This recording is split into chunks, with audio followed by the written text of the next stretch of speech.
ഹരേ കൃഷ്ണ. ശ്രീമദ് ഭാഗവതം ചതുർത്ഥസ്കന്ധം 21-ാമത്തെ അധ്യായം അതിൽ 40-ാമത്തെ ശ്ലോകം വരെ എടുത്തു.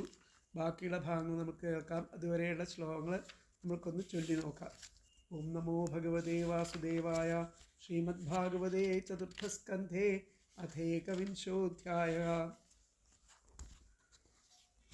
മൈത്രേയ ഉവാച മൗക്തികൈഃ കുസുമസ്രഗ്ഭിർദുകൂലൈഃ സ്വർണതോരണൈഃ മഹാസുരഭിർധൂപൈർമണ്ഡിതം തത്ര തത്ര വൈ ചന്ദനാഗുരുതോയാർദ്രരഥ്യാ ചത്വരമാർഗവത് പുഷ്പാക്ഷതഫലൈസ്തോക്മേർളാജൈരർച്ചിഭിരർച്ചിതം സവൃന്ദൈഃ കദളീസ്തംഭൈഃ പൂഗപോദൈഃ പരിഷ്കൃതം തരുപല്ലവമാലാഭിः സർവതഃ സമലം കൃതം. പ്രജാസ്തം ദീപബലിഭിः സംഭൃതാശേഷമംഗളൈഃ അഭിയൂർമൃഷ്ടകന്യാശ്ച മൃഷ്ടകുണ്ടലമണ്ഡിതാः ശംഖദുന്ദുഭിഘോഷേണ ബ്രഹ്മഘോഷേണ ചർത്വിജാം വിവേശ ഭവനം വീരസ്തൂയമാനോ ഗതസ്മയഃ പൂജിതഃ പൂജയാമാസ തത്ര തത്ര മഹായശാഃ പൗരാഞ്ജാനപദാംസ്താൻ പ്രീതപ്രിയവരപ്രദഃ സ ഏവമാദീന്യനവദ്യചേഷ്ടിതഃ കർമാണി ഭൂയാംസി മഹത്തമഃ കുർവൻ ശശാസാവനിമണ്ഡലം യശസ്ഫീതം നിധായാരുരുഹേ പരം പദം. സൂത ഉവാച തദാദിരാജസ്യേഷോ വിജൃംഭിതം ഗുണൈരശേഷൈർഗുണവത്സഭാജിതം ക്ഷത്താമഹാഭാഗവതഃ സദസ്പദേ കൗശാരവിംപ്രാഹ ഗൃണന്തമർച്ചയൻ.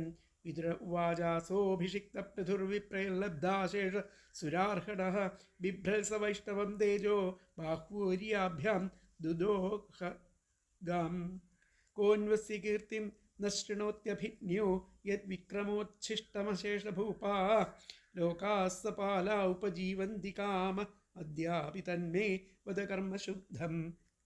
മൈത്രേയ ഉവാച ഗംഗായമുനയോർനദ്യോരന്തരാക്ഷേത്രമാവസൻ ആരബ്ധാനേവ ബുഭുജേ ഭോഗാൻ പുണ്യജിഹാസയാ സർവത്രാസ്ഖലിതാദേശഃ സപ്തദ്വീപൈകദണ്ഡധൃക് അന്യത്ര ബ്രാഹ്മണകുലാദന്യത്ര അച്യുതഗോത്രതഃ.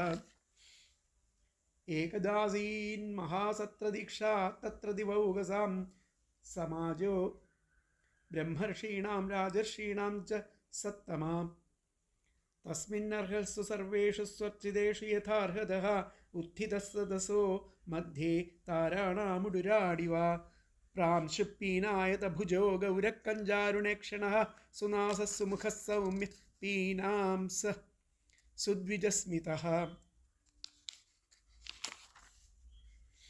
വ്യൂഢവക്ഷാ ബൃഹത്ശ്രോണിർവലിവദ്ഗുദളോദരഃ ആവർത്തനാഭിരോജസ്വീ കാഞ്ചനോരുദഗ്രപാത് സൂക്ഷ്മവക്രാസിതസ്നിഗ്ധമൂർധജക്കമ്പുകന്ധരഃ മഹാധനേ ദുകൂലാഗ്രേ പരിധായോപവീയ ച വ്യഞ്ജിതാശേഷഗാത്രശിർനിയമേ ന്യസ്തഭൂഷണഃ കൃഷ്ണാജിനധര ശ്രീമാൻ കുശപാണി കൃതോചിതഃ ശിശിരസ്നിഗ്ധതാരാക്ഷ സമൈക്ഷതസമന്തതഃ ഊജിവാനിതമുർവീശ സദ സംഹർഷയന്നിവാം ചാരുചിത്രപദം ശ്ലക്ഷ്ണം മൃഷ്ടം ഗൂഢമവിക്ലവം സർവേഷാമുപകാരാർത്ഥം തദാ അനുവദന്നിവ.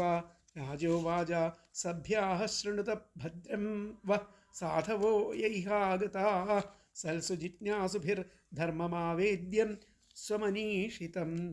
അഹം ദണ്ഡധരോ രാജാ പ്രജാനാമിഹ യോജിതാ രക്ഷിതാ വൃത്തിദത്സ്വേഷു സേതുഷു സ്ഥാപിതാ പൃഥക്.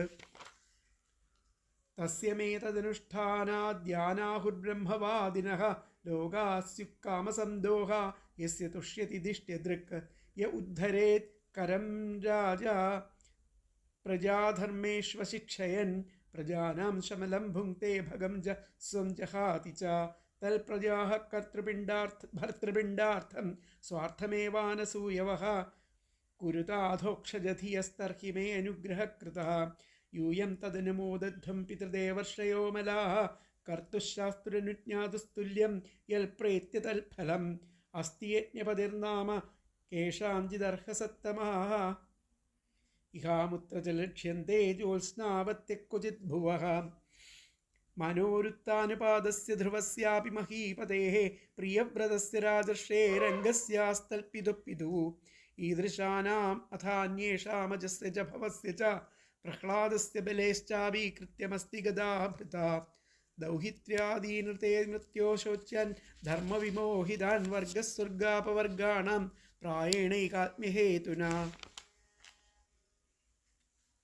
യത്പാദസേവാഭിരുചിസ്തപസ്വിനാമശേഷജന്മോപചിതം മലം ധിയ സദ്യക്ഷിണോത്യന്വഹമേധതി സതി യഥാ പദാങ്കുഷ്ഠ വിനിസൃതാ സരിത് വിനിർധുതാശേഷമനോമലപ്പുമാനസംഗവിജ്ഞാന വിശേഷവീര്യവാന്യദംഘ്രിമൂലേ കൃതകേതന പുനർ ന സംസൃതിം ക്ലേശവഹാം പ്രപദ്യതേ തമേവ യൂയം ഭജതാത്മവൃത്തിഭിർ മനോവജക്കായ ഗുണൈസ്വകർമ്മഭി അമായിനക്കാമദുദാഘ്രിപങ്കജം യഥാധികാരാവസിതാർത്ഥസിദ്ധയ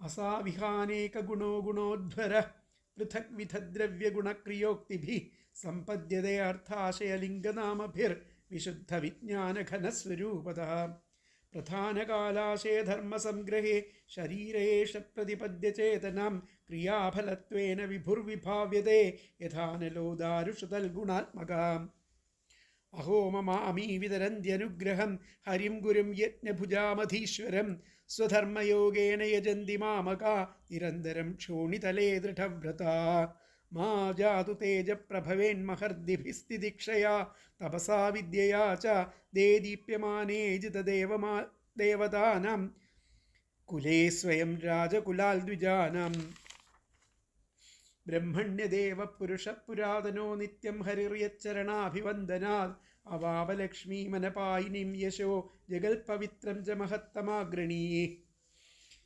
യത്സേവയാശേഷഗുഹാശയസ്വരാഡ് വിപ്രപ്രിയസ്തുഷ്യതി കാമമീശ്വര തദേവ തദ്ധർമ്മപരേർ വിനീതൈഃ സർവാത്മനാ ബ്രഹ്മകുലം നിഷേവ്യതാം പുമാൻ ലഭേദാനതിവേലമാത്മനഃ പ്രസീദതോത്യന്തശമം സ്വതസ്വയം യന്നിത്യസംബന്ധനിഷേവയാ തതഃ പരം കിമത്രാസ്തി മുഖം ഹവിർഭുജാം. അടുത്ത 41-ാമത്തെ ശ്ലോകമാണ് എടുക്കാനുള്ളത്. അസ്നാത്യനന്ദഖലുരത്തു തത്വകോവിദൈഃ ശ്രദ്ധാഹുതം യന്മുഖ ഇജ്യനാമഭി ന വൈ തഥാ ചേതനയാ ബഹിഷ്കൃതേ ഉദാശനേ പാരമഹംസ്യ പര്യഗൂ. അസ്നാത്യനന്ദഖലു തത്വകോവിദൈഃ ശുദ്ധാഹൂതം യന്മുഖ ഇജ്യനാമഭി ന വൈ തഥാ ചേതനയാ ബഹിഷ്കൃതേ ഉദാശനേ പാരമഹംസ്യ പര്യഗൂ. അപ്പോൾ തത്വജ്ഞന്മാരായിരിക്കുന്ന ആചാര്യന്മാർ, ബ്രാഹ്മണശ്രേഷ്ഠർ, മുഖ്യരാൽ, അവരാൽ യജിക്കപ്പെടേണ്ടവരുടെ ആ നാമങ്ങൾ കൊണ്ട് ഏതൊരു ബ്രാഹ്മണ മുഖത്തിൽ നിന്നും ശ്രദ്ധയോടെ അതിനെ അർപ്പിക്കുന്നുവോ യജിക്കുന്നുവോ അതിനെ അനന്തനും അതുപോലെ ജ്ഞാനസ്വരൂപിയും സർവാന്തര്യാമിയുമായിരിക്കുന്ന ഭഗവാൻ അതിനെ അനുഭവിക്കുക തന്നെ ചെയ്യണു. എന്നാൽ ചിലപ്പോൾ ചേതന ഇല്ലാത്ത അഗ്നിയിൽ ഹോമിക്കുകയാണ് ഉണ്ടാണെങ്കിൽ അതിനെ ചിലപ്പോൾ ഭഗവാൻ ഇങ്ങനെ സ്വീകരിക്കില്ല. അഗ്നിയിൽ ബ്രാഹ്മണ മുഖത്തിൽ കൂടി തത്വജ്ഞന്മാരായിരിക്കുന്ന ബ്രാഹ്മണന്മാരുടെ മുഖത്തിൽ കൂടി വേണ്ട വിധത്തിൽ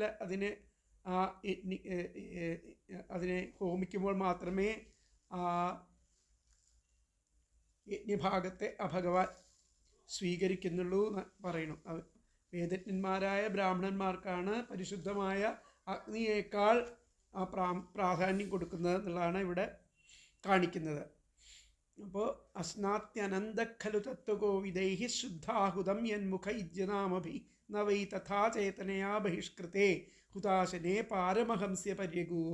തത്വകോവിദൈഃ എന്ന് പറഞ്ഞ തത്വജ്ഞന്മാരിൽ മുഖ്യരാൽ ഇജ്യനാമഭി യജിക്കപ്പെടേണ്ടവരുടെ നാമങ്ങൾ കൊണ്ട്, ഇജ്യനാമഭി യജിക്കപ്പെടേണ്ടവരുടെ നാമങ്ങൾ കൊണ്ട്, യന്മുഖേ ഏതൊരു ബ്രാഹ്മണ മുഖത്തിൽ നിന്നും, ഏതൊരു ബ്രാഹ്മണ മുഖത്തിൽ ശ്രദ്ധാഹുതം ശ്രദ്ധയോടെ അർപ്പിക്കുന്നതിനെ, ബ്രാഹ്മണരുടെ മുഖത്തിൽ ശ്രദ്ധയോടെ അർപ്പിക്കുന്നതിനെ, അനന്തഃ അനന്തനും, പാരമഹംസ്യ പര്യഗൂഹു ജ്ഞാനസ്വരൂപിയും, പാരമഹംസ്യ പര്യഗൂഹു എന്ന് പറഞ്ഞാൽ ജ്ഞാനസ്വരൂപിയും സർവാന്തര്യാമിയും ആയിരിക്കുന്ന ഭഗവാൻ അസ്നാദി ഖലു അതിനെ അനുഭവിക്കുക തന്നെ ചെയ്യുന്നു. ചേതനയാ ബഹിഷ്കൃതേ ജഡമായിരിക്കുന്ന ഹുതാശനെ അഗ്നിയിൽ ഹോമിക്കപ്പെട്ടതിനെ തഥാ അപ്രകാരം നവൈ ഭഗവാൻ സ്വീകരിക്കുന്നില്ല, ഇല്ല തന്നെ അങ്ങനെ പറയുന്നു. ഒന്നുകൂടി പറയാനായിട്ട് പദങ്ങൾ: തത്വകോവിദൈഹി, തത്വജ്ഞന്മാരിൽ മുഖ്യന്മാരാൽ, ഇജ്യനാമഭിഹി, യജിക്കപ്പെടേണ്ട ആ ദേവന്മാരുടെ നാമങ്ങൾ കൊണ്ട്, ആ ദേവന്മാരുടെ പേര് ചൊല്ലിയിട്ട്, യൻ മുഖേ, ഏതൊരു ബ്രാഹ്മണരുടെ മുഖത്തിൽ നിന്നും, ശ്രദ്ധാഹുതം, ശ്രദ്ധയോടെ അർപ്പിക്കുന്നതിനെ, അനന്ത, ആനന്ദനും, പരമഹംസ്യ പര്യഗു, ജ്ഞാനസ്വരൂപിയും അതുപോലെ സർവാന്തര്യാമിയും ആയിരിക്കുന്ന ആ ഭഗവാൻ, അസ്നാദി ഖലു, അനുഭവിക്കുക തന്നെ ചെയ്യുന്നു. അപ്പോൾ ചേതനയാ ബഹിഷ്കൃതേ, ജഡമായിരിക്കുന്ന ഹുദാശനെ, ജഡമായിരിക്കുന്ന ആ അഗ്നിയിൽ ഹോമിക്കപ്പെടുന്നതിനെ, ഉദാസനെ തഥാ, പ്രകാരം നവൈ, ആ ഭഗവാൻ സ്വീകരിക്കുകയില്ല തന്നെ. അപ്പോൾ ഇതിൽ തന്വയം വന്നിട്ട് തത്വകോവിദൈഹി ഇജ്യനാമഭി യന്മുഖേ ശ്രദ്ധാഹുതം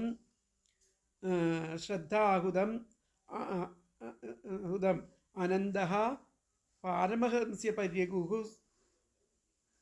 അസ്നാദി ഖലു ചേതനയാ ബഹിഷ്കൃതഃ ഉദാസനേ തഥാ ന വൈ. എന്നുകൂടി പറയാം: തത്വകോവിദൈഹി ഇജ്യനാമഭിഃ യന്മുഖേ ശ്രദ്ധാഹുതം അനന്തഃ പാരമഹംസ്യപര്യഗുഃ ഭഗവാൻ അസ്നാദി ഖലു ചേതനയാ ബഹിഷ്കൃതേ ഹുദാസനേ തഥാ ന വൈ. ആ തത്വജ്ഞന്മാരിൽ മുഖ്യന്മാരാൽ യജിക്കപ്പെടേണ്ടവരുടെ നാമങ്ങൾ കൊണ്ട് ആ ഏതൊരു ബ്രാഹ്മണരുടെ മുഖത്തിൽ നിന്നും ശ്രദ്ധയോടെ അർപ്പിക്കുന്നതിനെ ആ അനന്തനും ആ ജ്ഞാനസ്വരൂപിയും സർവാന്തര്യാമിയുമായിരിക്കുന്ന ഭഗവാൻ അനുഭവിക്കുക തന്നെ ചെയ്യുന്നു. എന്നാൽ ജഡമായിരിക്കുന്ന ആ അഗ്നിയിൽ ഹോമിക്കപ്പെട്ടതിനെ അപ്രകാരം ഭഗവാൻ സ്വീകരിക്കുന്നില്ല. എല്ലാ ദേവന്മാരും ആ വിഷ്ണു ഭഗവാൻ തന്നെ എന്ന അറിവോടെ, എല്ലാ ദേവന്മാർക്ക് വേണ്ടിയിട്ടാണല്ലോ യജിക്കുന്നത്. അപ്പോൾ എല്ലാ ദേവന്മാരും ആ വിഷ്ണു ഭഗവാൻ തന്നെ എന്ന, ആ യജ്ഞമൂർത്തിയായിരിക്കുന്ന ഭഗവാൻ തന്നെ എന്ന് അറിഞ്ഞുകൊണ്ട്, അറിവോടെ ഇന്ദ്രാദി ദേവന്മാരെ സങ്കല്പിച്ചിട്ട് ആ ബ്രാഹ്മണ മുഖത്ത് ശ്രദ്ധയോടെ സമർപ്പിക്കുന്ന ദ്രവ്യങ്ങളെ ഭഗവാൻ തന്നെയാണ് സ്വീകരിക്കുന്നത്. എന്നാൽ ആ ഹോമവിധി പ്രകാരം ചേതനാരഹിതമായിരിക്കുന്ന അഗ്നിയിൽ, വെറുതെ ആ ഹോമവിധി അവിടെ ചെയ്യുകയാണെന്നുണ്ടെങ്കിലും ആ അഗ്നി ചേതനാരഹിതമായിരിക്കുന്ന അഗ്നിയാണ്. അതിൽ ഹോമിക്കുന്നവന് ഭഗവാൻ സ്വീകരിക്കില്ല. ആ ബ്രാഹ്മണരുടെ മുഖത്ത് കൂടി അതിൽ അർപ്പിക്കുന്നതിനെ മാത്രമേ ആ ഭഗവാൻ വേണ്ട വിധത്തിൽ സ്വീകരിക്കുന്നുള്ളൂ. അഗ്നിയേക്കാൾ ഉപരി ആ വേദജ്ഞരായിരിക്കുന്ന ബ്രാഹ്മണരാണ്. അവരുടെ മുഖത്തിലൂടെ അർപ്പിക്കുന്നതിന് ആ അഗ്നിയിൽ ഹോമിച്ചതിനേക്കാൾ ആസ്വാദ്യത കൂടും എന്നാണ് പറയുന്നത്. അഗ്നിദേവനും ദേവന്മാരുടെ ആദൂതനുമായിരിക്കെ ചേതനാരഹിതം എന്ന് പറഞ്ഞത് ഭൗതികവാദം അല്ലേ എന്ന് തോന്നാം. ഒന്നിനെ ശ്ലാഘിക്കാൻ മറ്റൊന്നിനെ നിന്ദിക്കുക എന്നത് മീമാംസപക്ഷത്തിൽ ആ അർത്ഥവാദത്തിൻ്റെ ഒരു സ്വഭാവം ആണ്. സ പുനസ്ത്രേധാദുക്തം വിരോധേ ഗുണവാദഃ സ്യാത് അനുവാദോ അവധാരിതേ ഭൂതാർത്ഥവാസ്തേദ്ധാനാദ് ആദർത്ഥവാദസ്ത്രിധാമതഃ. ന്യായവാദത്തിൽ പറയണ പാരമഹംസ്യ പര്യഗുഃ എന്നുള്ളത് ശ്രീധരാചാര്യ സ്വാമികൾ പ്രകാരമാണ് അതിനെ വ്യാഖ്യാനിക്കുന്നത്. പാരമഹംസ്യം എന്ന് പറഞ്ഞാൽ ജ്ഞാനം. തൽപരാൻ അർഹന്ത്യധി കുർവന്തീതി പാരമഹംസപര്യസ്ത ഗാവോ വചോ യസ്മിൻ ഉപനിഷദ്ഭിർ ജ്ഞാനഘനത്വേനോക്ത ഇത്യർത്ഥഃ. യദ്വാ പാരമഹംസാനാം ജ്ഞാനനിഷ്ഠാനാം ഗമ്യഃ പാരമഹംസ്യഃ പരിതോ ന ഗച്ഛന്തി ഗാവോ വാചോ യസ്മാൽ സപര്യഗുർ ഇന്ദ്രിയനിയന്താ സ ചാസൗ സ ച പാരമഹംസ്യ പര്യഗുർ ജ്ഞാനരൂപഃ സർവാന്തര്യാമീത്യർത്ഥഃ. പാരമഹംസ്യം എന്നാൽ ആ ജ്ഞാനം, അതിനെ സംബന്ധിച്ച ആ ഗോക്കൾ അഥവാ ആ വാക്കുകൾ അല്ലെങ്കിൽ ഉപനിഷത്തുകൾ, ഇതിനാലുണ്ടാകുന്ന ജ്ഞാനം, അവയെ പ്രകാശിപ്പിക്കുന്ന വാക്കുകൾ എന്നർത്ഥം. അല്ലെങ്കിൽ ആ പാരമഹംസ്യം എന്നാൽ പരമഹംസന്മാർക്ക് അഥവാ പരമജ്ഞാനികൾക്ക് പ്രാപ്യമായത് എന്നർത്ഥം. പര്യഗൂഹു എന്ന് പറഞ്ഞു കഴിഞ്ഞാൽ അതിൽ നിന്നും വ്യതിചലിക്കാത്ത ആ വാക്കുകളോട് കൂടിയവൻ അഥവാ ഇന്ദ്രിയ നിഗ്രഹം കൈവരിച്ചവൻ എന്നർത്ഥം. ജ്ഞാനസ്വരൂപി, സർവാന്തര്യാമി എന്നെല്ലാം അതിൻ്റെ അർത്ഥമാണ്. ഗോശബ്ദത്തിൻ്റെ ആ ഹ്രസ്വമായിട്ടുള്ള അതാണ് ഗുഹു എന്നുള്ള പദം. ദേവന്മാരുടെ അന്നമായിരിക്കുന്ന ഹവിസ്സും പിതൃക്കളുടെ അന്നമായിരിക്കുന്ന കവ്യവും സംരക്ഷിക്കാൻ വേണ്ടിയാണ് ആ ബ്രഹ്മാവ് തപസ് ചെയ്ത് ബ്രാഹ്മണനെ സൃഷ്ടിച്ചതെന്നും ദേവന്മാരും പിതൃക്കളും ബ്രാഹ്മണ മുഖത്തിലൂടെയാണ് അവരവരുടെ അന്നം സ്വീകരിക്കുന്നതെന്നും ഭവിഷ്യപുരാണം പറയുന്നുണ്ട്. ബ്രാഹ്മണരെ ഭുജിപ്പിച്ചാൽ ദേവന്മാരും പിതൃക്കളും തൃപ്തരാകും എന്നർത്ഥം. സസൃഷ്ടോ ബ്രഹ്മണാപൂർവം തപസ്തപ്ത്വാ കുരുദ്വഹ ഹവ്യാനാമിവ കവ്യാനാം സർവസ്യാപി ച ഗുപ്തയേ അശ്നന്തി ച മുഖേനാസ്യ ഹവ്യാനി ത്രിദിവൗകസഃ കവ്യാനി ചൈവ പിതരഃ കിം ഭൂതമധികം തതഃ. ഭവിഷ്യത് പുരാണത്തിൽ പറയുന്നുണ്ട്. അപ്പോൾ ഇതിൻ്റെ അർത്ഥം നമ്മൾക്ക് നോക്കാം. 41-ാമത്തെ ശ്ലോകം.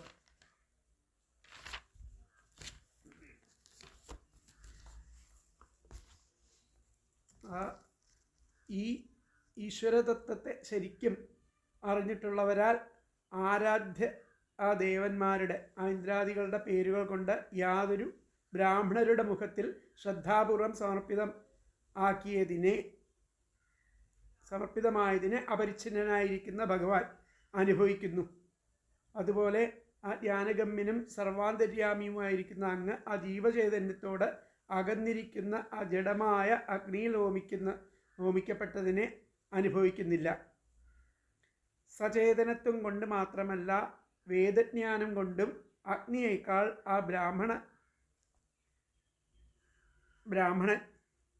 ബ്രാഹ്മണന് വിശേഷം ഉണ്ടെന്ന് ആണ് ഇതിൽ പറയുന്നത്. തുടർന്നും അത് തന്നെയാണ് പറയുന്നത്. അപ്പോൾ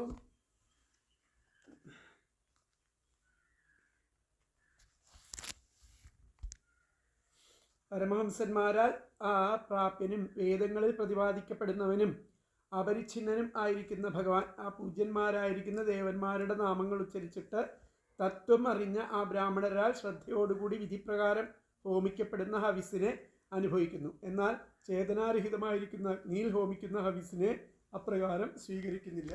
അപ്പോൾ ഇതിൽ വ്യാഖ്യാനം എന്താണ് പറഞ്ഞാൽ നോക്കാം. വ്യാഖ്യാനത്തിൽ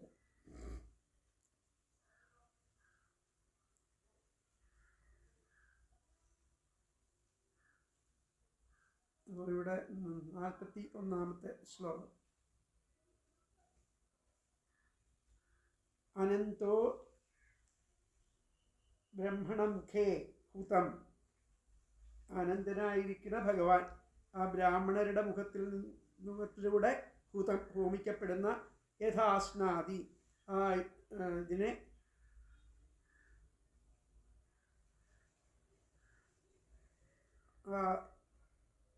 യജ്ഞദ്രവ്യങ്ങളെ യഥാശ്നാദി അതിനെ അനുഭവിക്കുന്നു. തഥാ അഗ്നൗ ഹുതംന. എന്നാൽ അഗ്നിയിലെ ഹോമിക്കുമ്പോൾ അതിനെ വേണ്ട പോലെ സ്വീകരിക്കുന്നില്ല. ആ ബ്രാഹ്മണ മുഖത്തിലൂടെ ഹോമിക്കപ്പെടുമ്പോൾ അതിനെ സ്വീകരിക്കുന്നു എന്നർത്ഥം. അപ്പം അനന്തോ ബ്രാഹ്മണമുഖേ ഹുതം യഥാശ്നാദി. ആ അനന്തനായിരിക്കുന്ന ഭഗവാൻ ആ ബ്രാഹ്മണ മുഖത്തിലൂടെ ഹോമിക്കപ്പെടുന്നതിനെ യഥാശ്നാദി ഇപ്രകാരം അതിനെ സ്വീകരിക്കുന്നു. അതുപോലെ തഥാ അഗ്നൗ അഗ്നിയിൽ ഹുതംന അഗ്നിയിൽ അതിനെ ഹോമിച്ചാൽ അതിനെ ഒരിക്കലും സ്വീകരിക്കുന്നില്ല എന്നർത്ഥം. അപ്പോൾ അടുത്ത വ്യാഖ്യാനം വന്നിട്ട് അനന്തോ ബ്രാഹ്മണമുഖേ ഹുതം യഥാശ്നാദി തഥാ അഗ്നൗ ഹുതംന എന്നുള്ളതാണ് ആ ശ്ലോകത്തിൻ്റെ അർത്ഥം വരുന്നത്. അപ്പോൾ നമുക്ക് അടുത്ത ശ്ലോകം 2 ശ്ലോകങ്ങൾ ഒരുമിച്ചാണ് നോക്കാം. നമുക്ക് 42ഉം 43ഉം. യത് ബ്രഹ്മ നിത്യം വിരജം സനാതനം ശ്രദ്ധാതപോ മംഗളമൗന സംയമൈഃ സമാധിനാ ബിഭ്രതി ഹാർത്ഥദൃഷ്ടയേ യത്രേദമാദർശ ഇവാവഭാസത്തെ തേഷാമഹം പാദസരോജരേണുമാര്യാവഹേയാധി കിരീടമായു യം നിത്യദാ ബിഭ്രത ആശുപാപം നശ്യത്യമും സർവഗുണാ ഭജന്തി. യത് ബ്രഹ്മ നിത്യം വിരജം സനാതനം ശ്രദ്ധാതപോ മംഗള മൗനസംയമൈ സമാധിനാ ബിഭ്രതി ഹാർത്ഥദിഷ്ടയേത്ര യത്രേദമാദർശ ഇവാവഭാസത്തെ തേഷാമഹം സരോജരേണുമാര്യാവഹേയാധി കിരീടമായു യം നിത്യതാ ബിഭ്രത ആശു പാപം നശ്യത്യമും സർവഗുണാ ഭജന്തി. അല്ലയോ വിശിഷ്ടരേ, ശ്രേഷ്ഠരേ ആര്യ, കണ്ണാടിയിൽ മുഖം എന്ന പോലെ യാതൊന്നിൽ ഇതെല്ലാം പ്രതിഫലിച്ചിരിക്കുന്നുവോ? ശ്രദ്ധ, തപസ്, സദാചാരം, ഇന്ദ്രിയ നിഗ്രഹം, അതുപോലെ ചിത്തേകാഗ്രത,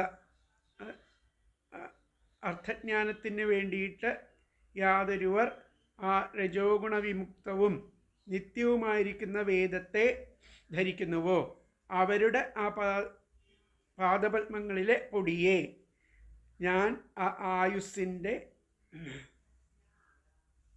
അവധിയോളം ആ രാജകിരീടത്തിന്മേൽ വഹിച്ചുകൊള്ളാം. യാതൊന്നിനെ ആ നിത്യവും ധരിക്കുന്നവൻ്റെ ആ ദുഷ്കൃതം പെട്ടെന്ന് തന്നെ നശിക്കുന്നു. അതുപോലെ എല്ലാ ഗുണങ്ങളും ഇവനെ ആശ്രയിക്കുകയും ചെയ്യണം. അപ്പോൾ യത് ബ്രഹ്മ നിത്യം വിരജം സനാതനം ശ്രദ്ധാതപോ മംഗള മൗന സംയമൈ സമാധിനാ ബിഭ്രതിയാർത്ഥ ദൃഷ്ടയേ ത്രേദം ആദർശ ഇവാവഭാസത്തെ. ആ കണ്ണാടിയിൽ ആ ഇവാവഭാസത്തെ, എത്രേദം ആദർശ ഇവാവഭാസത്തെ, ആ കണ്ണാടിയിൽ ആദർശ മുഖം എന്ന പോലെ, ഈ കണ്ണാടിയിൽ മുഖമെന്ന പോലെ ആ യാതൊന്നിൽ ഇതെല്ലാം പ്രതിഫലിച്ചിരിക്കുന്നുവോ? ഏതിലാണോ ഇതെല്ലാം പ്രതിഫലിച്ചിരിക്കുന്നത് ആ ഭഗവാനിൽ ശ്രദ്ധാതപോമംഗള മൗന സംയമൈ, ശ്രദ്ധാതപസ്, സദാചാരം, മൗനാനുഷ്ഠാനം, ഇന്ദ്രിയ നിഗ്രഹം എന്നിവയോടൊക്കെ കൂടിയിട്ട്, പിന്നെ സമാധിനാൽ ബിഭ്രതിയാർത്ഥദൃഷ്ടയെ, ആ ചിത്തേകാഗ്രത്തോട് കൂടിയിട്ടും അതുപോലെ അർത്ഥജ്ഞാനത്തിന് വേണ്ടിയിട്ടും ആ യാതൊരുവർ ഭജിക്കുന്നുവോ? അതുപോലെ തേഷാമഹം, യാതൊരുവർ പാദസരോജരേണുമാര്യ, അപ്പോൾ യാതൊരുവർ ആ രജോഗുണ വിമുക്തവും അതുപോലെ ആ നിത്യവും ആയിരിക്കണ ആ വേദത്തെ ആരാണോ ധരിക്കുന്നത്, അപ്പോൾ ഞാൻ ആ അവരുടെ ആയുസ്സിൻ്റെ അവധി വരെ അവരെ വഹിച്ചുകൊള്ളുന്നു. എൻ്റെ രാജകിരീടത്തിൻ്റെ മുകളിൽ ഞാൻ അവരെ വഹിക്കുന്നു എന്നർത്ഥം. പിന്നെ യം നിത്യതാ ബിഭ്രത ആശുപാപം, അവരുടെ ആ ദുഷ്കൃതങ്ങളെല്ലാം പെട്ടെന്ന് നശിക്കുന്നു. ആ നശ്യന്ത്യമും സർവഗുണാ ഭജന്തി, അവർക്ക് എല്ലാവിധത്തിലുമുള്ള ഗുണങ്ങളും ഉണ്ടാവണു എന്നുള്ളതാണ് ഇതിൻ്റെ അർത്ഥം. ഭഗവാനെ ഭജിക്കുന്ന ആൾക്കാർക്ക് പദങ്ങൾ നോക്കാം. ഹേ ആര്യാഹ, അല്ലയോ വിശിഷ്ടരേ, ആദർശേ, കണ്ണാടിയിൽ മുഖം മുഖം എന്ന പോലെ, എത്ര യാതൊന്നിൽ ഇതെല്ലാം അവഭാസത്തെ പ്രതിഫലിക്കുന്നുവോ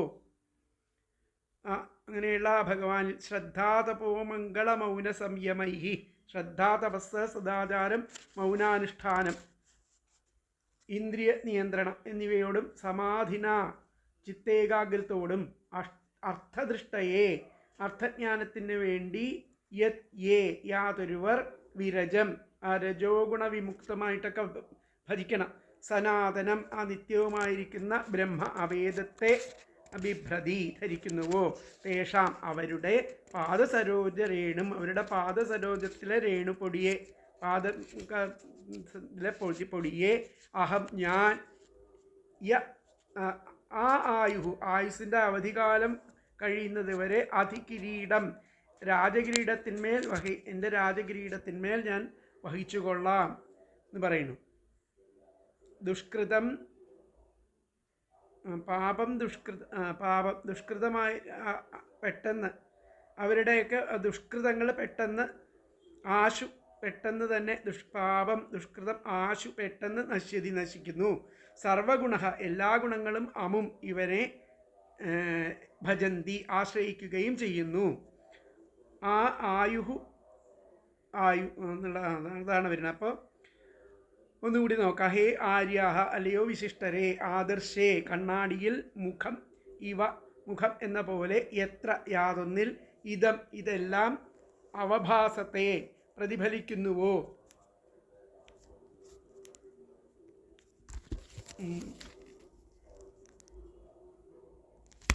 അവഭാസത്തെ എന്ന് പറഞ്ഞാൽ പ്രതിഫലിക്കുന്നുവോ. ശ്രദ്ധ, തപസ്, മൗനാനുഷ്ഠാനം, ഇന്ദ്രിയ നിഗ്രഹണം, അതുപോലെ ചിത്തേകാഗ്രത, അർത്ഥജ്ഞാനം, ഇവയ്ക്ക് വേണ്ടിയിട്ട് യാതൊരുവൻ രജോഗുണ വിമുക്തനും നിത്യവുമായിരിക്കുന്ന ആ വേദത്തെ ഭഗവാനെ ബിഭ്രതി ധരിക്കുന്നുവോ, അവരുടെ സരോജരേണു പാദപത്മങ്ങളിലെ പൊടിയെ ഞാൻ ആയുസ്സിൻ്റെ അവധികാലം മുഴുവൻ അതിനെ നിത്യവും ബിഭ്രത ധരിക്കുന്നു. എവിടെ ധരിക്കുന്നു? എൻ്റെ ആ കിരീടത്തിൽ ധരിക്കുന്നു. അവർക്ക് അവരുടെ ദുഷ്കൃതം പെട്ടെന്ന് നശിക്കുന്നു. സർവഗുണങ്ങളും എല്ലാ ഗുണങ്ങളും അവനെ ഭജന്തി ആശ്രയിക്കുകയും ചെയ്യുന്നു. അപ്പോൾ അതിലത്തെ പദങ്ങൾ ഒന്നും കൂടി പറയാം. ഹേ ആര്യ, അല്ലയോ വിശിഷ്ടരെ, ആദർശേ കണ്ണാടിയിൽ, മുഖം ഇവ മുഖം എന്ന പോലെ, എത്ര യാതൊന്നിൽ, ഇതം ഇതെല്ലാം, അവഭാസതയെ പ്രതിഫലിക്കുന്നുവോ. ശ്രദ്ധാതപോമംഗള മൗനസംയമൈ, ശ്രദ്ധാ, തപസ്, സദാചാരം, മൗനാനുഷ്ഠാനം, ഇന്ദ്രിയ നിഗ്രഹണം എന്നിവയോടും, സമാധിന ചിത്തേകാഗ്രത്തോടും കൂടി, അർത്ഥദൃഷ്ടയെ അർത്ഥജ്ഞാനത്തിന് വേണ്ടി, യാതൊരുവർ, വിരജം രജോഗുണ വിമുക്തവും സനാതനം നിത്യവുമായിരിക്കുന്ന ബ്രഹ്മം ആ വേദത്തെ ബിഭ്രതി ധരിക്കുന്നുവോ, തേഷാം അവരുടെ പാദസരോജരേണും പാദപത്മങ്ങളിലെ പൊടിയെ അഹം ഞാൻ, ആ ആയുസ്സിൻ്റെ അവധിയോളം, അധികിരീടം രാജകിരീടത്തിന്മേൽ വഹിച്ചുകൊള്ളാം. ആ യാതൊന്നിനെ നിത്യവും ധരിക്കുന്നവൻ്റെ ദുഷ്കൃതം പെട്ടെന്ന് നശിക്കുന്നു. യാതൊന്നിനെ നിത്യവും ബിഭ്രത ധരിക്കുന്നു. പാപം ദുഷ്കൃതം ആശു പെട്ടെന്ന് നശിക്കുന്നു. സർവഗുണ എല്ലാ ഗുണങ്ങളും അമും ഇവനെ ഭജന്തി ആശ്രയിക്കുകയും ചെയ്യുന്നു. ഇതിലത്തെ അന്വയം വന്നിട്ട്, ഹേ ആര്യ, ആദർശേ മുഖം ഇവ എത്ര ഇദം അവഭാസതേ, ശ്രദ്ധാതപോമംഗളമൗന സംയമൈ സമാധിന അർത്ഥദൃഷ്ടയെ വിരജം സനാതനം ബ്രഹ്മ ബിഭ്രതി, തേഷാം പാദസരോജരേണും അഹം ആയുഃ യം നിത്യദാ ബിഭ്രതഃ പാപം ആശു നശ്യതി സർവഗുണഃ അമും ഭജന്തി. ഒന്നുകൂടി പറയാം. ഹേ ആര്യാഹ, ആദർശേ മുഖം ഇവ യത്ര ഇദം അവഭാസത്തെ, ശ്രദ്ധാതപോമംഗള സംയമൈ സമാധിന അർത്ഥദൃഷ്ടയെ വിരജഃ സനാതനം ബ്രഹ്മ ബിഭ്രതി, തേഷാം പാദസരോജരേണും അഹം ആയുഃ അധികിരീടം വഹേയ യം നിത്യദാ ബിഭ്രതഃ പാപം ആശു നശ്യതി സർവഗുണഃ അമും ഭജന്തി. ഇവിടെ പറയാം. അല്ലയോ വിശിഷ്ടരെ, കണ്ണാടിയിൽ ആ മുഖം എന്ന പോലെ യാതൊന്നിൽ ഇതെല്ലാം പ്രതിഫലിച്ചിരിക്കുന്നുവോ. ശ്രദ്ധ, തപസ്, സദാചാരം, മൗന അനുഷ്ഠാനം, ഇന്ദ്രിയ നിഗ്രഹം, ചിത്തേകാഗ്രത, അർത്ഥജ്ഞാനം ഇവയ്ക്ക് വേണ്ടി യാതൊരുവർ ആ രജോഗുണ വിമുക്തമായിരിക്കുന്ന നിത്യവും ആയിരിക്കുന്ന വേദത്തെ ധരിക്കുന്നുവോ, അവരുടെ ആ പാദപത്മങ്ങളിലെ പൊടിയെ ഞാൻ ആയുസ്സിൻ്റെ അവധികാലം വരെ രാജകിരീടത്തിന്മേൽ വഹിച്ചുകൊള്ളാം. യാതൊന്നിനെ നിത്യവും അധരിക്കുന്നവൻ്റെ ആ ദുഷ്കൃതം പെട്ടെന്ന് തന്നെ നശിക്കുന്നു. സർവഗുണങ്ങളും അവരെ വന്ന് ആശ്രയിക്കുകയും ചെയ്യുന്നു. ഇതാണ് ഇതിൻ്റെ അർത്ഥം. അല്ലയോ ശ്രേഷ്ഠന്മാരെ, രജോ ഗുണവും തമോ ഗുണവും സ്പർശിച്ചിട്ടില്ലാത്തതും ഒരിക്കലും നാശമില്ലാത്തതുമായിരിക്കുന്ന ആ വേദത്തിൽ ആ വിശ്വം മുഴുവൻ ഒരു കണ്ണാടിയെ എന്ന പോലെ നിഴലിക്കുന്നു. ശ്രദ്ധ, തപസ്, സദാചാരം, മൗനം, ഇന്ദ്രിയ നിഗ്രഹം ഇത്യാദികൾ കൈവരിച്ച് ഏകാഗ്രതയോടെ ആ വേദാർത്ഥത്തെ മനനം ചെയ്യുന്ന ആ മഹാത്മാക്കളുടെ പാദങ്ങളിൽ നമസ്കരിച്ച് അവരുടെ ആ പാദരേണുക്കളെ നമ്മുടെ കിരീടത്തിൽ ധരിപ്പാൻ ഇച്ഛിക്കുന്നു. അപ്രകാരം ആയാൽ പാപങ്ങളും നശിക്കും, സർവ്വഗുണങ്ങളും ഇങ്ങോട്ട് വന്ന് ആശ്രയിക്കുകയും ചെയ്യും. ഇതാണ് ആ ശ്ലോകത്തിൻ്റെ അർത്ഥം.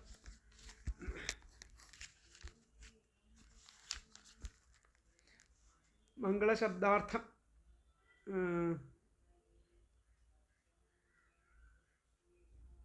ഇത് വന്ന് സർവഗുണങ്ങളും അവരെ ഇങ്ങോട്ട് വന്ന് ആശ്രയിക്കുകയും ചെയ്യുന്നു എന്നാണ് പറഞ്ഞത്. അപ്പോൾ യാതൊന്നിൽ ഈ ലോകമൊക്കെയും കണ്ണാടിയിൽ മുഖം എന്ന പോലെ നിഴലിച്ചിരിക്കുന്നു. ആ വേദത്തിനെയാണ് പറയണത്. യാതൊന്നിൽ ഈ ലോകമൊക്കെയും കണ്ണാടിയിൽ മുഖം എന്ന പോലെ നിഴലിച്ചിരിക്കുന്നുവോ അങ്ങനെയുള്ള രജോ ഗുണം അകന്നതും ശാശ്വതവുമായിരിക്കുന്ന ആ വേദത്തെ ശ്രദ്ധ, തപസ്, ആചാരശുദ്ധി, മനോനുഷ്ഠാനം, ഇന്ദ്രിയ നിഗ്രഹം എന്നിവയാലും ചിത്ത ഏകാഗ്രത്തോടുകൂടിയും അർത്ഥജ്ഞാനത്തിന് വേണ്ടിയും യാതൊരുവർ ധരിച്ചു കൊണ്ടിരിക്കുന്നുവോ അവരുടെ ആ പാദപത്മങ്ങളിൽ വാഴുന്ന ആ പൊടിയെ, പാദപത്മങ്ങളെ തഴുകുന്ന പൊടിയെ, അല്ലയോ ശ്രേഷ്ഠന്മാരെ, ഞാൻ ആയുസ്സൊടുങ്ങുമ്പോഴും അത് രാജകിരീടത്തിന്മേൽ വഹിച്ചു കൊള്ളാം. പൃഥു ചക്രവർത്തി പറയണം, ആയുസ് കഴിയുന്നത് വരെ ഞാൻ അവരുടെ ആ പാദങ്ങളുടെ പൊടികളെ ഞാൻ ധരിക്കാം. യാതൊന്നിനെ നിത്യവും ഭജിക്കുന്നവൻ്റെ ദുഷ്കൃതവും ഉടനടി നശിക്കുന്നു, എല്ലാ ഗുണങ്ങളും ഇവനെ സമാശ്രയിക്കുന്നു എന്നുള്ളതാണ് ഇതിൽ പറഞ്ഞിരിക്കുന്നത്. അപ്പോൾ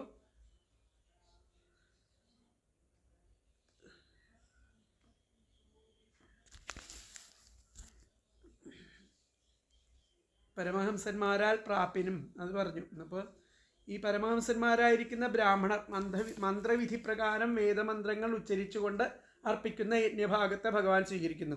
വെറുതെ അഗ്നിയിൽ ഹോമിക്കുന്നതിന് സ്വീകരിക്കുന്നില്ല. അഗ്നിക്ക് ഭഗവാന്റെ മഹത്വം അറിയില്ല. വെറുതെ അഗ്നിയിൽ ഹോമിച്ചതുകൊണ്ട് ഫലവുമില്ല. വിധിപ്രകാരം ആ ബ്രാഹ്മണർ ഹോമിക്കുന്നതേ ഭഗവാൻ സ്വീകരിക്കുന്നുള്ളൂ എന്നാണ് ആ കഴിഞ്ഞ ശ്ലോകത്തിൻ്റെ സാരം. പിന്നെ അടുത്ത 2 ശ്ലോകത്തിൻ്റെ പരിശുദ്ധവും നാശരഹിതവുമായിരിക്കുന്ന ആ വേദം കണ്ണാടിയിൽ മുഖം എന്ന പോലെ ആ ബ്രാഹ്മണരിൽ പ്രകാശിക്കുന്നു. ആ വേദവാക്യങ്ങളിൽ ശ്രദ്ധ, തപസ്, മംഗളാചരണം, മൗനം, ഇന്ദ്രിയ സംയമനം, ചിത്തത്തെ ഏകാഗ്രമാക്കുന്ന സമാധി എന്നിവ അഭ്യസിച്ചുകൊണ്ട് ആ വേദങ്ങളിൽ പ്രതിപാദിക്കുന്ന പുരുഷന്റെ തത്വത്തെ അറിയാനായിട്ട് നിത്യവും ആര് പരിശ്രമിക്കുന്നുവോ അവർക്ക് നിത്യമായ ശ്രേയസ് ഉണ്ടാകുന്നു. അതുപോലെ ഹേ ആര്യന്മാരെ, ആ ബ്രാഹ്മണരുടെ പാദധൂളി എൻ്റെ കിരീടത്തിൽ ഞാൻ, ആ പൃഥ്വിമഹാരാജാവ് പറയാണ്, ആ ബ്രാഹ്മണരുടെ പാദധൂളി എൻ്റെ കിരീടത്തിൽ ഞാൻ ആയുസ്സിൻ്റെ അവസാനം വരെ മുഴുവൻ ധരിക്കും. അത് ധരിക്കുന്നവരുടെ പാപകർമ്മം വേഗം നശിക്കും, സകല ഗുണങ്ങളും അവനെ ആശ്രയിക്കുകയും ചെയ്യും. ഇതാണ് ഇതിലത്തെ ഈ ശ്ലോകത്തിലെ അർത്ഥത്തെ വ്യാഖ്യാനം നമുക്ക് നോക്കാം. വ്യാഖ്യാനത്തിലെ എന്താ പറഞ്ഞാൽ നോക്കാം. വ്യാഖ്യാനത്തിലെ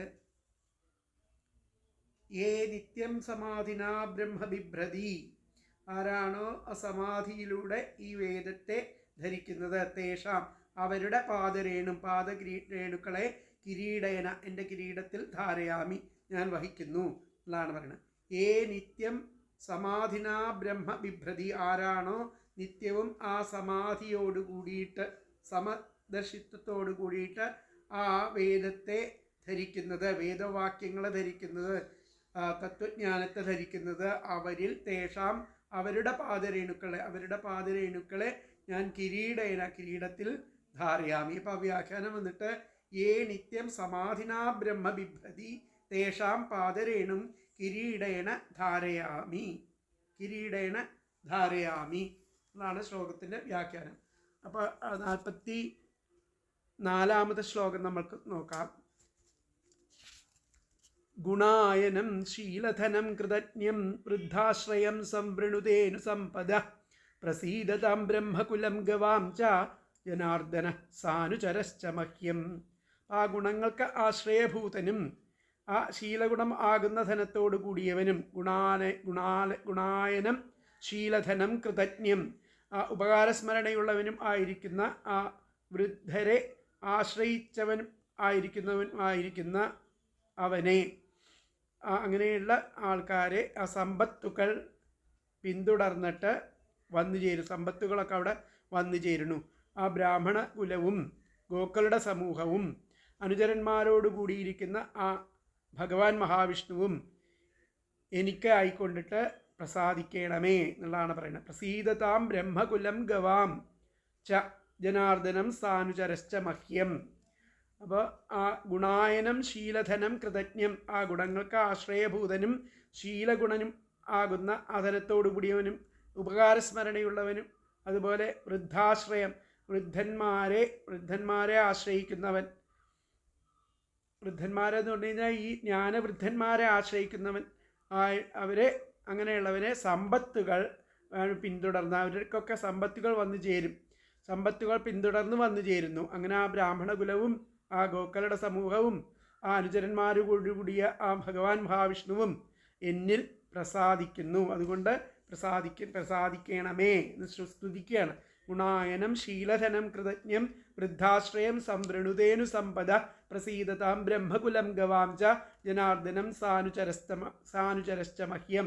അതിലത്തെ പദങ്ങൾ ഗുണായനം, ഗുണങ്ങൾക്ക് ആശ്രയഭൂതനും, ശീലധനം, ശീലഗുണമാകുന്ന ധനത്തോടു കൂടിയവനും, കൃതജ്ഞം, ഉപകാരസ്മരണയുള്ളവനും, വൃദ്ധാശ്രയം, വൃദ്ധരെ ആശ്രയിക്കുന്നവനുമായവനെ, സമ്പദ, സമ്പത്തുകൾ പിന്തുടർന്ന് സംവൃണുതേ വന്നുചേരുന്നു, ബ്രഹ്മകുലം, ബ്രാഹ്മണകുലവും, ഗവാം ച, ഗോക്കളുടെ സമൂഹവും, സാനുചരഹ, അനുചരന്മാരോടുകൂടിയ, ജനാർദ്ദനഃ ച, ഭഗവാൻ മഹാവിഷ്ണുവും, മഹ്യം, എനിക്കായിക്കൊണ്ട് പ്രസാദിക്കണമേ എന്നും കൂടി പറയാം. ഗുണായനം, ഗുണങ്ങൾക്ക് ആശ്രയഭൂതനും, ശീലധനം, ശീലഗുണം ആകുന്ന ധനത്തോടു കൂടിയവനും, കൃതജ്ഞം, ഉപകാരസ്മരണയുള്ളവനും, വൃദ്ധാശ്രയം, വൃദ്ധരെ ആശ്രയിക്കുന്നവനുമായിരിക്കുന്നവനെ, സമ്പദ, സമ്പത്തുകൾ പിന്തുടർന്ന് സംവൃണുതേ വന്നുചേരുന്നു, ബ്രഹ്മകുലം, ആ ബ്രാഹ്മണകുലവും, ഗവാം ച, ഗോക്കളുടെ സമൂഹവും, സാനുചരഹ, അനുചരന്മാരോട് കൂടിയിരിക്കുന്ന, ജനാർദ്ദനഃ, ഭഗവാൻ മഹാവിഷ്ണുവും, മഹ്യം, എനിക്കായിക്കൊണ്ട് പ്രസാദിക്കണമേ. അപ്പോൾ ഗുണങ്ങൾക്ക് ആശ്രയഭൂതനും, ശീലഗുണം ആകുന്ന ആസനത്തോടു കൂടിയവനും, ഉപകാരസ്മരണയുള്ളവനും, വൃദ്ധന്മാരെ ആശ്രയിക്കുന്നവൻ ആയവനെ സമ്പത്തുകൾ പിന്തുടർന്ന് ഇവിടെ വന്നു ചേരുന്നു. ആ ബ്രാഹ്മണകുലവും ഗോക്കളുടെ സമൂഹവും അനുചരന്മാരോട് കൂടിയിരിക്കുന്ന ഭഗവാൻ മഹാവിഷ്ണുവും എനിക്കായിക്കൊണ്ട് പ്രസാദിക്കണമേ.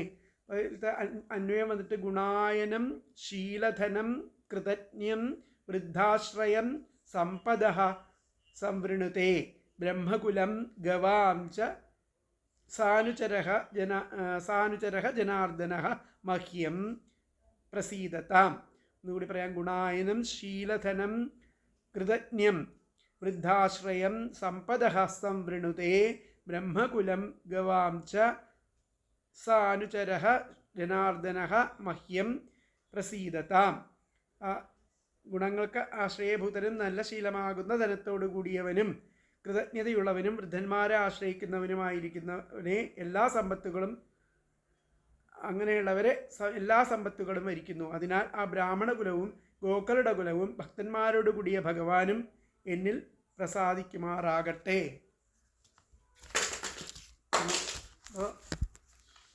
ഗുണങ്ങൾക്ക് ആശ്രയഭൂതനും സത്സ്വഭാവമാകുന്ന സമ്പത്തോടു കൂടിയവനും ഉപകാരസ്മരണയുള്ളവനും പരമജ്ഞാനികളെ സേവിക്കുന്നവനും ആയിരിക്കുന്ന ആ സത്പുരുഷനെ ഇഹത്തിലും പരത്തിലും വേണ്ടതായിരിക്കുന്ന ഐശ്വര്യങ്ങൾ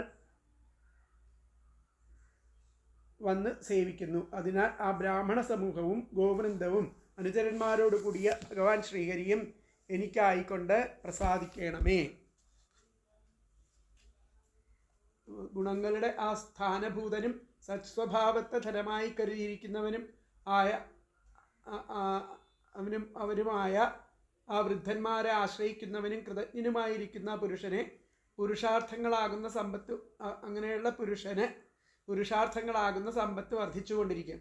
അതിനാൽ ആ ബ്രാഹ്മണകുലവും ഗോക്കളും അനുചരന്മാരോട് കൂടിയിരിക്കുന്ന ജനാർദ്ദനും എന്നിൽ എൻ്റെ നേരെ പ്രസാദിക്കണേ എന്നാണ് പൃഥു ചക്രവർത്തി അവിടെ പ്രാർത്ഥിക്കുന്നത്. അപ്പം ഇന്നത്തെ വ്യാഖ്യാനം വന്നിട്ട് ഏവം ശ്രേഷ്ഠം ബ്രഹ്മകുലം തഥാ, ഇപ്രകാരം ആ ശ്രേഷ്ഠമായിരിക്കുന്ന ആ ബ്രാഹ്മണകുലവും തഥാ ഗവാം ഗോക്കളും കുലം ച ഗവാം കുലം തഥാ ഗോക്കളുടെ കുലവും ജനാർദ്ദനശ്ച മഹ്യം ജനാർദ്ദനും എന്നിൽ മഹ്യം പ്രസീദതാം എന്നിൽ പ്രസാദിക്കണമേ. ഏവം ശ്രേഷ്ഠം ബ്രഹ്മകുലം, ഇപ്രകാരം ശ്രേഷ്ഠമായിരിക്കുന്ന ബ്രാഹ്മണകുലവും തഥാ ഗവാം കുലം ആ ഗോക്കളുടെ കുലവും തഥാ ജനാർദ്ദനശ്ച അതുപോലെ ആ ജനാർദ്ദനും മഹ്യം എന്നിൽ പ്രസീദതാം പ്രസാദിക്കണമേ. ഏവം ശ്രേഷ്ഠം ബ്രഹ്മകുലം തഥാ ഗവാംകുലം തഥാ ജനാർദ്ദനശ്ച മഹ്യം പ്രസീദതാം എന്നുള്ളതാണ് അതിൻ്റെ വ്യാഖ്യാനം. അപ്പോൾ അടുത്ത ശ്ലോകം നമുക്ക് നോക്കാം. മൈത്രേയ ഉവാച. അടുത്തത് മൈത്രേയൻ പറയുകയാണ്. ഇതി ബ്രുവാണം നൃപതിം പിതൃദേവദ്വിജാതയഃ തുഷ്ടുവുർഹൃഷ്ടമനസഃ സാധുവാദേന സാധവാ. ഇതി ബ്രുവാണം നൃപതിം പിതൃദേവദ്വിജാതയഃ തുഷ്ടുവുർഹൃഷ്ടമനസഃ സാധുവാദേന സാധവാ. ഇപ്രകാരം പിതൃക്കളും ദേവന്മാരും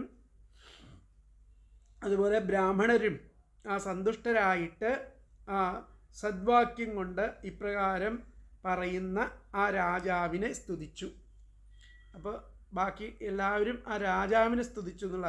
ഇതിബ്രുവാണം നൃപതിം, ഇപ്രകാരം പറയുന്ന രാജാവിനെ, പിതൃദേവദ്വിജാദേഹ, പിതൃക്കളും ദേവന്മാരും അതുപോലെ ബ്രാഹ്മണരും ദ്വിജന്മാരും സജ്ജനങ്ങളും, വിജാദേഹ തുഷ്ടുവുർ ഹൃഷ്ടമനസഹ,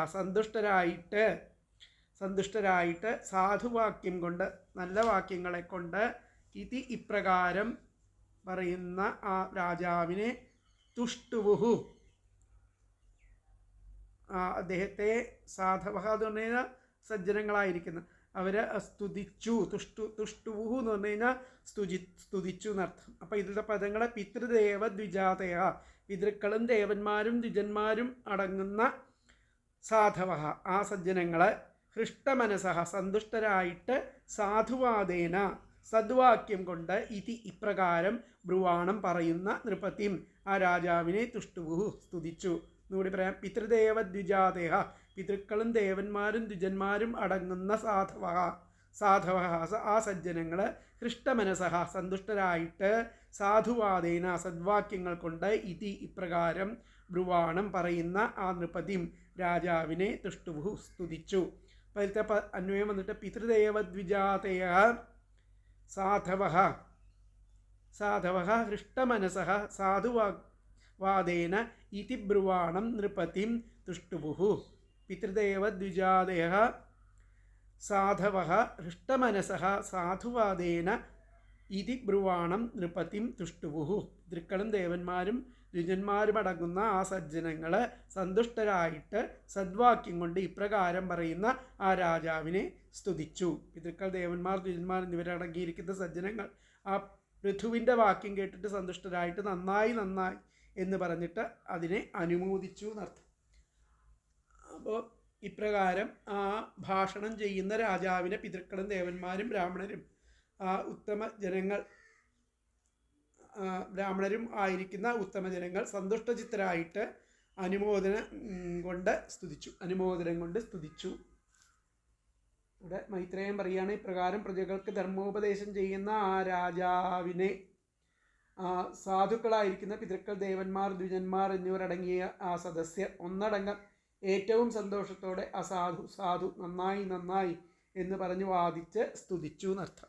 ഇതാണ് ആ 45-ാമത്തെ ശ്ലോകത്തിൻ്റെ അർത്ഥം. അപ്പോൾ അതിൻ്റെ വ്യാഖ്യാനം വന്നിട്ട് മൈത്രേയ ഉവാച ഏവം ബ്രുവാണം പൃഥും, ഇപ്രകാരം പറയുന്ന പൃഥുവിനെ, പിതൃദേവദ്വിജാദേഹ, പിതൃക്കളും ദേവന്മാരും ദ്വിജന്മാരും ഒക്കെ എല്ലാവരും, സർവേ സാധുവാദേന തുഷ്ടുവു, നന്നായി എന്ന് പറഞ്ഞിട്ട് അദ്ദേഹത്തെ സ്തുതിച്ചു. ഇതി ബ്രുവാണം പൃഥും, ഇപ്രകാരം പറഞ്ഞ ഉപദേശിക്കപ്പെട്ട ആ പൃഥുവിനെ, പിതൃദേവദ്വിജാദേഹ, പിതൃക്കളും ദേവന്മാരും ദ്വിജന്മാരും ബ്രാഹ്മണരും എല്ലാവരും, സർവേ എല്ലാവരും, സാധുവാദേന, പറഞ്ഞത് വളരെ നന്നായി എന്ന് പറഞ്ഞിട്ട് തുഷ്ടുവുഹു, അദ്ദേഹത്തെ സ്തുതിച്ചു. ഏവം ബ്രുവാണം പൃഥും പിതൃദേവദ്വിജാദേഹ സർവേ സാധുവാദേന തുഷ്ടുവുഹു ഉള്ളതാണ് അതിൻ്റെ വ്യാഖ്യാനം. അപ്പം അടുത്ത ശ്ലോകം 46-ാമത്തെ ശ്ലോകം. പുത്രേണ ജയതേ ലോകാനിതി സത്യവതീ ശ്രുതി ബ്രഹ്മദണ്ഡഹതഃ പാപോ യദ്വേനോത്യതരത്തമഃ. പുത്രേണ ജയതേ ലോകാനിതി സത്യവതീ ശ്രുതി ബ്രഹ്മദണ്ഡഹതഃ പാപോ യദ്വേനോത്യതരത്തമഃ. അതായത് പുത്രനെ കൊണ്ട് ആ പുണ്യലോകങ്ങളെ നേടും എന്നുള്ളത് ശ്രുതിവാക്യാണ്. ജയതേ പുത്രേണ ജയതേ ലോകാനിതി സത്യവതി ശ്രുതി. ആ വേദങ്ങളിൽ പറയുന്നത് ആ പുത്രന്മാരെ കൊണ്ട് പുണ്യലോകങ്ങളെ നേടുന്നുള്ളതാണ്. അത് സത്യമാണ്, ആണ് എന്നുള്ള ഇവിടെ തെളിയാണ്. എന്തെന്നാൽ ആ പാപിയായിരിക്കുന്ന പാപിയും പാപഹ ബ്രഹ്മദണ്ഡഹത ആ ബ്രാഹ്മണ ശാപത്താൽ ഹനിക്കപ്പെട്ടവനുമായിരിക്കുന്ന വേനൻ ആ നരകാന്ധകാരത്തെ, ആ അത്യന്തമായിരിക്കുന്ന നരകാന്ധകാരത്തെ തരണം ചെയ്തുവല്ലോ എന്നാണ് പറയുന്നത്. പുത്രേണ ജയതേ ലോകാനിധി സത്യവതി ശ്രുതി ബ്രഹ്മദണ്ഡഹതഃ പാപോ യദ്വേനോത്യതരത്തമ. ആ പുത്രനെ കൊണ്ട് ലോകാൻ പുണ്യലോകങ്ങളെ ജയതേ ഇതി നേടുന്നു എന്ന് ശ്രുതി. ആ ശ്രുതിവാക്യം സത്യവതി സത്യമാണ്. യത് എന്തെന്നാൽ അപാപഹ പാപിയും ബ്രഹ്മദണ്ഡഹതഃ ആ ബ്രാഹ്മണ ശാപത്താൽ ഹനിക്കപ്പെട്ടവനുമായിരിക്കുന്ന വേനൻ തമഹ ആ നരകാന്ധകാരത്തെ അത്യതരത് തരണം ചെയ്തുവല്ലോ എന്നാണ് പറയുന്നത്. ഒന്നുകൂടി പറയാം. പുത്രേണ ആ പുത്രനെ കൊണ്ട് ലോകാൻ ലോകങ്ങളെ ജയതേ ഇതി നേടുന്നു എന്ന ശ്രുതിവാക്യം ശ്രുതി സത്യവതി സത്യമാണ്. യത് എന്തെന്നാൽ അപാപഹ പാപിയും ബ്രഹ്മദണ്ഡഹതഃ ബ്രാഹ്മണ ശാപത്താൽ ഹനിക്കപ്പെട്ടവനുമായിരിക്കുന്ന വേനൻ തതഃ ആ നരകാന്ധകാരത്തെ അത്യതരത് തരണം ചെയ്തുവല്ലോ. തന്മയം വന്നിട്ട് പുത്രേണ ലോകാൻ ജയതേ ഇതി ശ്രുതി സത്യവതി. യത് പാപഃ ബ്രഹ്മദണ്ഡഹതഃ വേനഃ തതഃ അത്യതരത്. എന്നുകൂടി പറയാം. പുത്രേണ ലോകാൻ ജയതേ ഇതി ശ്രുതി സത്യവതി. യത് പാപഃ ബ്രഹ്മശാപാത് വേനഃ തതഃ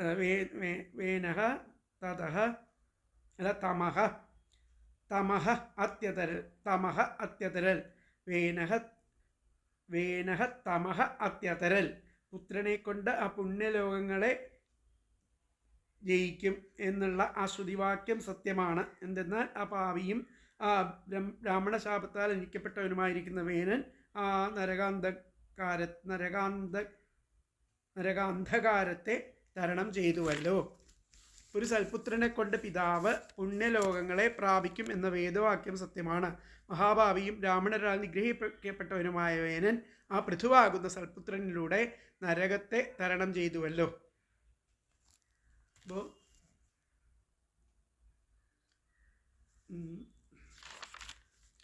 പുത്രനെ കൊണ്ട് ആ പുണ്യലോകങ്ങളെ നേടുന്നു എന്നുള്ള ആ വേദവാക്യം യഥാർത്ഥമാവുന്നു. എന്തെന്നാൽ ആ പാപവാനും ബ്രാഹ്മണ ശാപത്താൽ നിഹനിക്കപ്പെട്ടവനുമായിരിക്കുന്ന വേനൻ നരകാന്ധകാരത്തെ തരണം ചെയ്തു.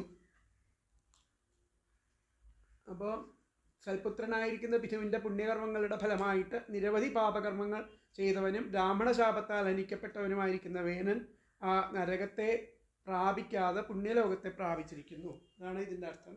ഇനി ഇതിൻ്റെ വ്യാഖ്യാനം വന്നിട്ട്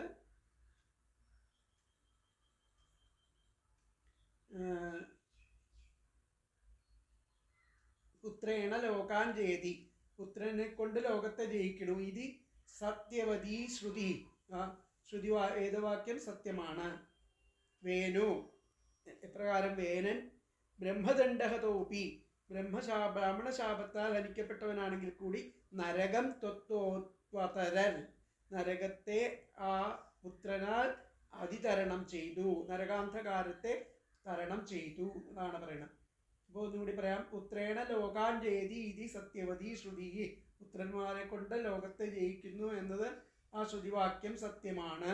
വേനൻ ബ്രഹ്മദണ്ഡഹതോപി ബ്രാഹ്മണ ശാപത്താൽ ഹനിക്കപ്പെട്ടവനാണെങ്കിൽ കൂടി നരകം ആ നരകത്തിൽ നിന്നും ത്വത്വത്യതരത് ആ പുത്രനാൽ ആ നരകാന്ധകാരത്തെ അദ്ദേഹം തരണം ചെയ്തു. അപ്പോൾ ഇത് വ്യാഖ്യാനം വന്നിട്ട് പുത്രേണ ലോകാൻ ജയതി ഇതി സത്യവതി ശ്രുതി വേനോ ബ്രഹ്മദണ്ഡഹതോപി നരകം ത്വത്വത്യതരത് എന്നാണ് അവിടെ പറഞ്ഞിരിക്കുന്നത്. അപ്പോൾ ബാക്കിയുള്ള ഭാഗങ്ങൾ അടുത്ത ക്ലാസ്സിലെടുക്കാം. ഹരേ കൃഷ്ണ.